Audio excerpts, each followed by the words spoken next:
Welcome to another trip down the Bourbon Road with your hosts, Jim and Mike. So grab a glass of your favorite bourbon and kick back. Hello, everybody. I'm Jim Shannon. And I'm Mike Hyatt. And this is the Bourbon Road. And today, Mike, we've got a brand new distillery we've never had on before. Kind of exciting. We know it's from Kentucky. Yeah, and it is a craft one. It is. Now, to be fair with everybody, this is contract distilled.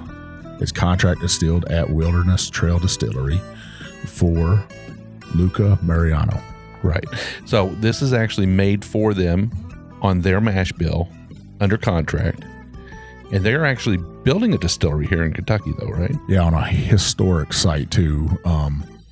The Crow House is the oldest known stone structure in the state of Kentucky in Danville. Pretty neat. I think that's really neat. Got a little bit of history behind it. And so does the family that's starting this brand. And they started back in 2010. But before we get into all that detail, what do you say we introduce the bottle? Yeah. And talk a little bit about the whiskey and maybe give it a taste. So this is their single barrel. It's 103 proof. It says non-age stated, but we do know that this is over 6 years old. It says 6+ on it. And we don't know their mash bill. And we don't want to assume that it's Wilderness Trails because they can go in there and say, hey, we want this mash bill. This is exactly how we want to do it, right? Right. And that's how contract distilling. Well, this is our recipe. This is how we want it cooked.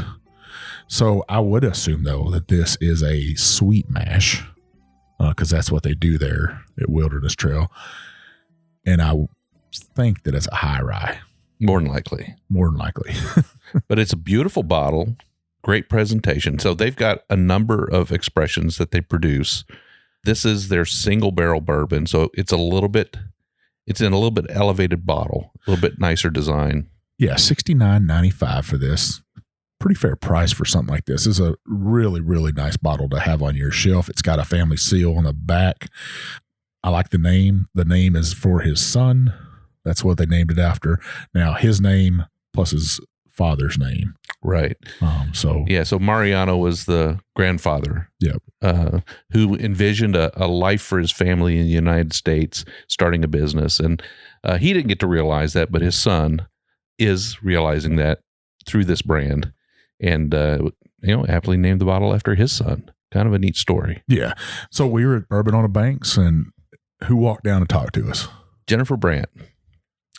Now, what's she do for that company? I don't know her exact title, but let's just call her brand ambassador. Yeah. She represented the brand that weekend, and we actually talked to her about having this on the show. And we were actually going to try and record there. But that was not going to happen. Well, there was a band across from us, and he said he would turn the music down, but then the wave of people came, and it wasn't going to happen. Yeah, there was no way we could have broken away for 10 minutes to record or 15 minutes to record an episode. So we stuffed it in our saddlebag and packed it on back to Shelby County, and now we're sitting down to do a review of it. Yeah, that was the second time that we had ran into them. I actually ran them down at the Kentucky Bourbon Festival, and they were like, come over to the tent and we'll get you a bottle. And every time I'd go over there,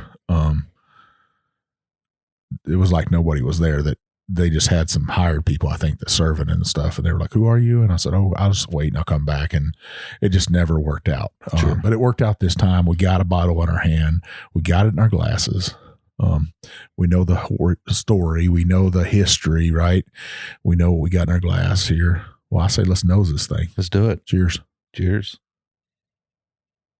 Wow. That's fruity. Get some nectarines on that. Maybe some peach. Yeah. Fruity Pebbles, huh? Fruity Pebbles, yeah. Yeah. I could get that. It's got a bit of spice to it as well. For 103, it doesn't really attack the nose though, does it? A little bif cinnamon spice, maybe. If you were making a peach cobbler, I don't even know if you could make a nectarine cobbler. Can you?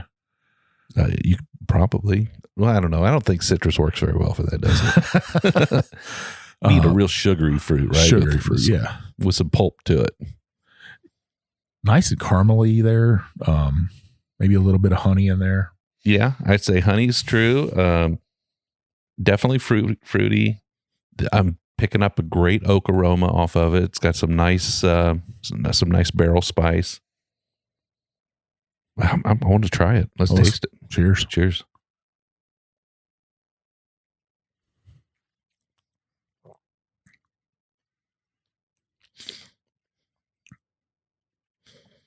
Yeah, that's very tasty. The fruit doesn't come across on the palate that much, though. Really on the nose, more spice on the palate. A little bit more spice. I do get that sweetness, but not a fruit sweetness. I get more of that honey sweetness to it. It definitely turns into kind of like a honey syrup, but a spicy honey syrup. That second taste, even more sweetness, almost like a spearmint gum, maybe minty gum with a little bit of bite to it. Yeah, and this one's really sitting heavily on the back of the palate. I mean, it's got a lot of texture to it. It's very creamy. The spice kind of works its way back, gives you a nice, and the hug's building. It is. It's definitely building. Now, for people that know about sweet mash and sour mash, a sweet mash is not supposed to have that much. But I've drank plenty of Wilderness Trail, both their high rye and their wheat, and both of them will give you a hug. I sure will. Especially their high rye. But it's not an overwhelming hug. It's not overwhelming. It's not a punch in the mouth or anything. Right, boa constrictor or anything like that. Yeah, it's not overly sweet. It kind of finishes a little bit drier. Spice is sticking with it.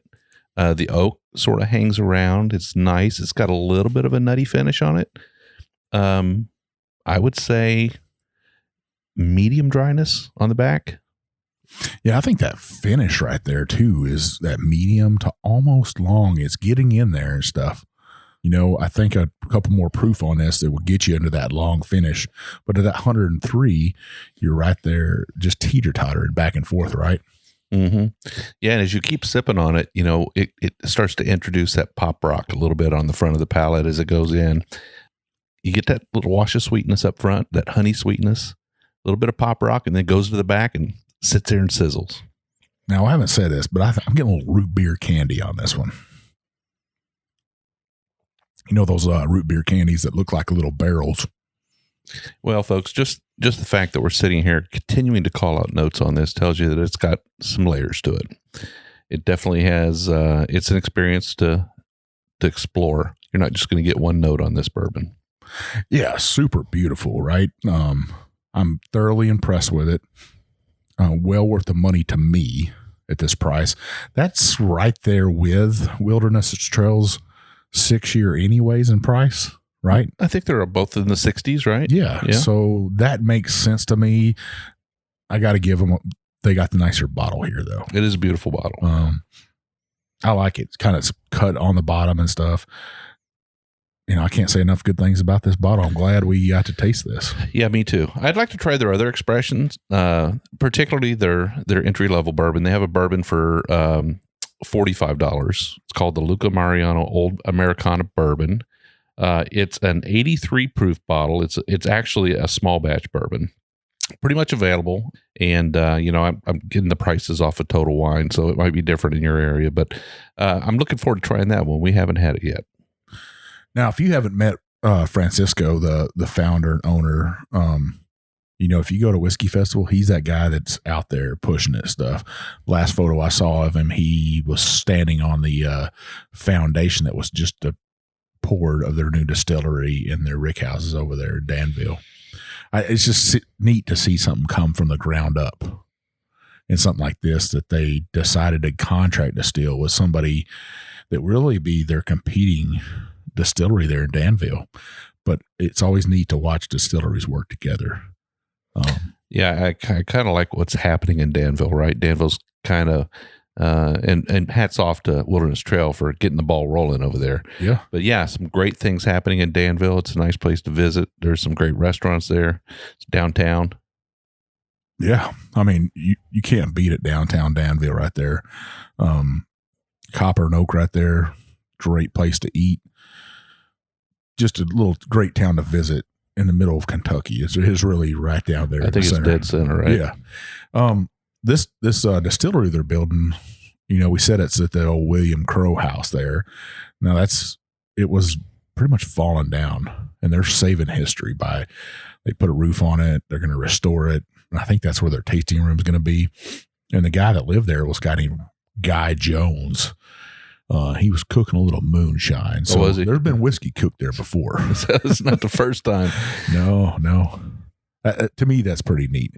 And we do know that this corn, this rye, is coming from here in Kentucky. Yeah, because this is farm to glass, right? Yep. Pretty cool stuff.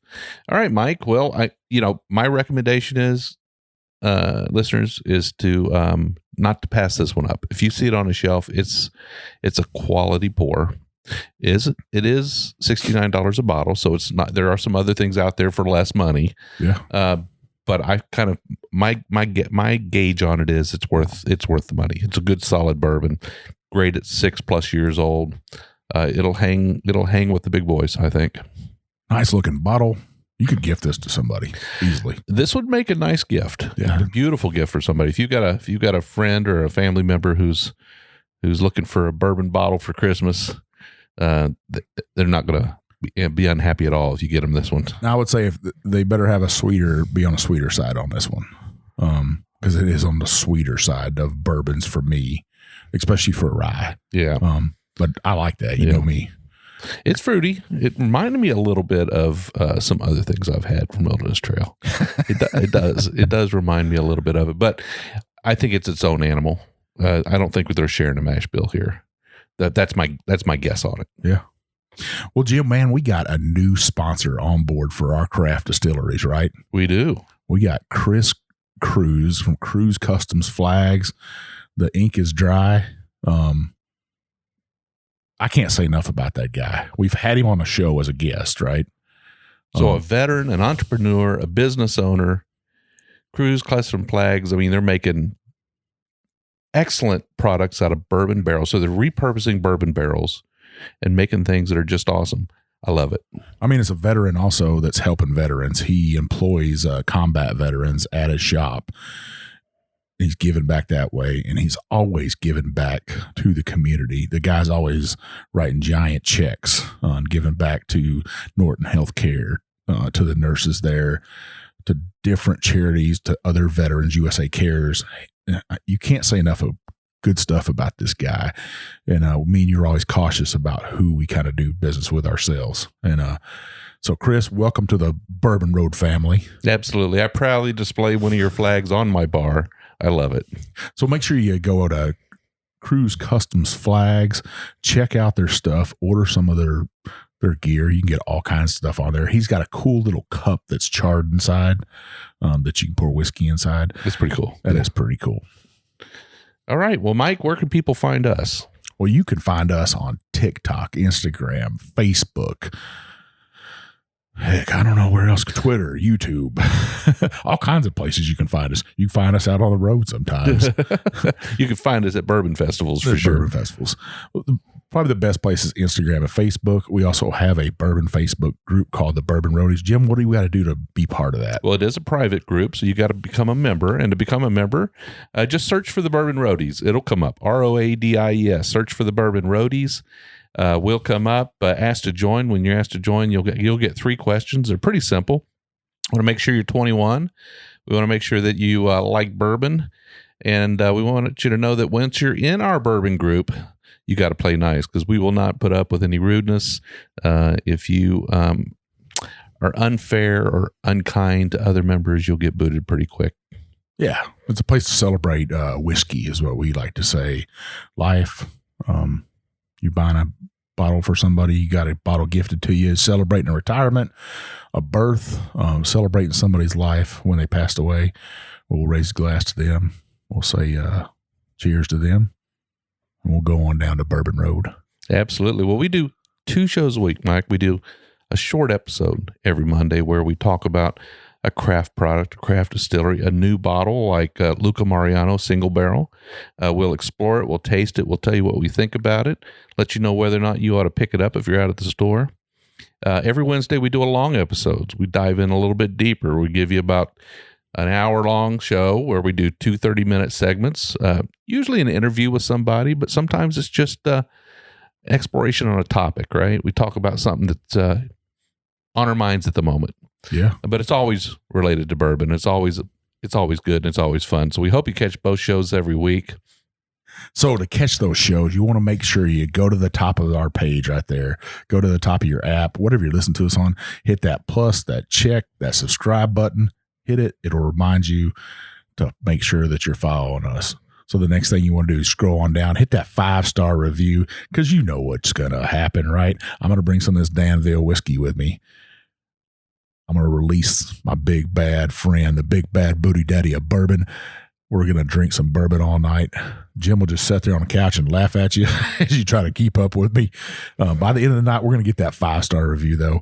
That 5-star review is important to us because it gets us into distilleries. It gets us a great guest on our show, and make sure that you're getting good content out of us. And we always want to know what you think. We do love the reviews, but we also like your ideas. If you've got an idea for a show or you have an idea for a guest, let us know about it. If there's something that you would like to see, maybe your hometown has got a small distillery that nobody knows about, and you've tried their stuff and you think, well, it's pretty amazing. Let's let the world know about it. Let us know about it. We'll figure it out for you. We'll taste it. We'll bring it on the show. We'll introduce it to all our listeners. There's multiple ways to reach us. You can go on our website, thebourbonroad.com, and you can fill out the contact us page, and that'll get to us. You can send us an email. Mike and I are pretty accessible. He's Mike at thebourbonroad.com. I'm Jim at thebourbonroad.com. But like we always say, the best way is probably just to hit up our DM on Instagram. I'm Jay Shannon 63. I'm Big Bourbon Chief. And we'll see you down the Bourbon Road.